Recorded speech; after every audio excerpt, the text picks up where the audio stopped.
കർത്താവായ യേശുക്രിസ്തുവിൻ്റെ പരിശുദ്ധമായ നാമത്തിൽ എല്ലാവർക്കും മോർണിംഗ് ഡ്യൂവിലേക്ക് സ്വാഗതം. ഇന്നത്തെ ദൈവവചന ചിന്തയ്ക്കായി റോമാലേഖനം 8-ാം അധ്യായം 34-ാം വാക്യം വായിക്കുന്നു.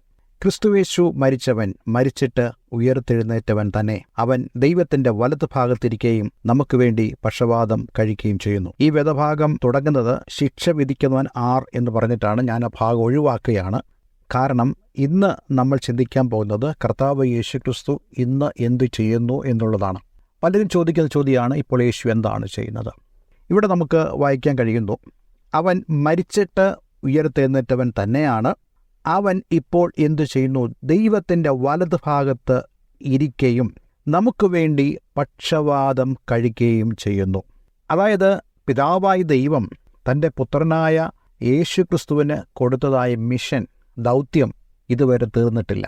കാൽവറി ക്രൂശിൽ കർത്താവ് യേശുക്രിസ്തു രക്ഷണീയ പ്രവൃത്തിയുടെ ആ പൂർത്തീകരണമായ തൻ്റെ യാഗം നിവർത്തിച്ചുവെങ്കിലും, സകലതും നിവൃത്തിയായി എന്ന് പറഞ്ഞെങ്കിലും യേശുക്രിസ്തുവിൻ്റെ ശുശ്രൂഷ ഇതുവരെ തീർന്നിട്ടില്ല.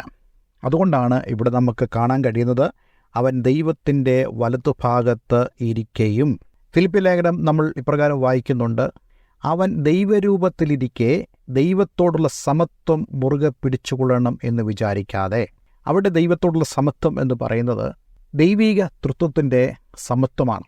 പിതാവ്, പുത്രൻ, പരിശുദ്ധാത്മാവ്, ഈ 3 ആളത്വങ്ങളും ദൈവത്തിൻ്റെ ആളത്വങ്ങളാണ്. ഏകനായ ദൈവത്തിൻ്റെ 3 ആളത്വങ്ങൾ.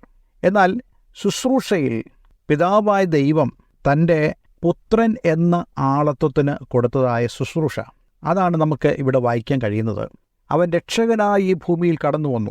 യേശുക്രിസ്തുവിൻ്റെ മറ്റൊരു പേര് ഇമ്മാനുവേൽ എന്നാണല്ലോ, ദൈവം നമ്മോട് കൂടെ. അപ്പോൾ യേശു ഈ ഭൂമിയിലായിരുന്നപ്പോൾ ദൈവം നമ്മോടുകൂടെ എന്നുള്ള ആ പേരിനാൽ തൻ്റെ പ്രവൃത്തി നമുക്ക് വെളിവാക്കി തന്നു. അതുപോലെ കർത്താവ് യേശുക്രിസ്തു അറുക്കപ്പെട്ട കുഞ്ഞാട് എന്ന വെളിപ്പാട് പുസ്തകത്തിലും പഴയ നിയമ പുസ്തകങ്ങളിൽ നിഴലായി പെസഹ കുഞ്ഞാടുമായ കർത്താവ് യേശുക്രിസ്തു നമുക്ക് വേണ്ടി പരമയാഗമായി തീർന്നു. അടുത്തത്, കർത്താവ് യേശുക്രിസ്തു ഉയർത്തെഴുന്നേറ്റു. കാരണം അവൻ അമർത്യനാണ്, അവൻ നിത്യതയുള്ളവനാണ്, അവൻ എന്നേക്കും ജീവിക്കുന്നവനാണ്, ആൽഫയും ഒമേഗയുമാണ്. അതുകൊണ്ട് അവൻ മരണത്തെ വിട്ട് എഴുന്നേറ്റു വന്നു. അതിൻ്റെ അർത്ഥം യേശുക്രിസ്തുവിൻ്റെ ആ പുത്രത്വത്തിൻ്റെ പ്രവൃത്തി തീർന്നിട്ടില്ല.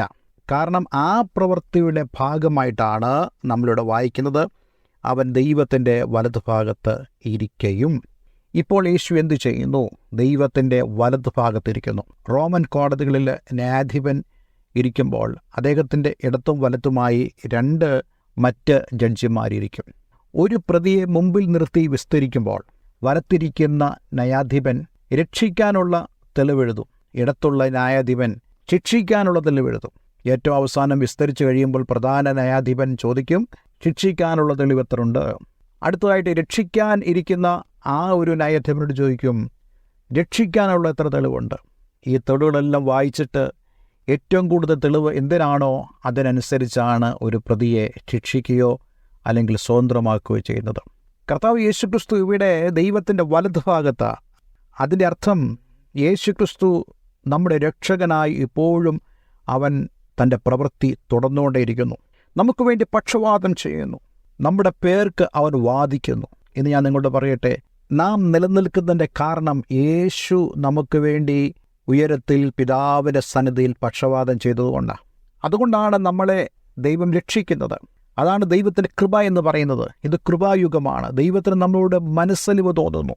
അതുകൊണ്ട് ഈ കർത്താവായ യേശുക്രിസ്തു ഇന്ന് ഉയരത്തിൽ പിതാവിൻ്റെ വലതുഭാഗത്ത് നമുക്ക് വേണ്ടി പക്ഷവാദം ചെയ്യുന്നു എന്ന് മാത്രമല്ല, ആ തൻ്റെ പ്രവൃത്തി പൂർത്തീകരിച്ച്, നമുക്കറിയാം കർത്താവ് യേശുക്രിസ്തുവിൻ്റെ പ്രധാനപ്പെട്ട വാക്തത്വം, ഞാൻ പോയതുപോലെ തന്നെ വീണ്ടും വരും.